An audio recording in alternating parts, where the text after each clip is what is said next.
জীবন না খুব কঠিন। না, জীবন কিন্তু খুব কঠিন না, আমরা তাকে কঠিন ভাবি। জীবন হচ্ছে প্রতিদিনের শিক্ষা, কেউ সেখান থেকে শিখে, কেউ হার মেনে যায়।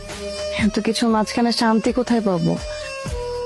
শান্তি তো কোনো জায়গা না, এটা হচ্ছে একটা ফিলিং বা সিদ্ধান্ত বলতে পারো। মনে করো তুমি যদি সিদ্ধান্ত নাও যে তুমি রাগের মধ্যে বাঁচবে না, ভালোবাসায় বাঁচবে, তাহলে দেখবে শান্তি তোমার সাথী হয়ে গেছে। কিন্তু আমি না আপনাকে দেখে খুব অবাক হই। আপনি সবসময় অনেক শান্ত থাকেন, দেখে মনে হয় যে সবকিছু মাঝখানে আপনি শান্তি খোঁজেন। কারণ আমি বুঝে গেছি জীবনে মানুষ কখনো বদলায় না, বদলায় সময়। সেজন্য কোনো মানুষকে চেঞ্জ করার চেষ্টা না করে নিজের ভাবনাকে বদলা।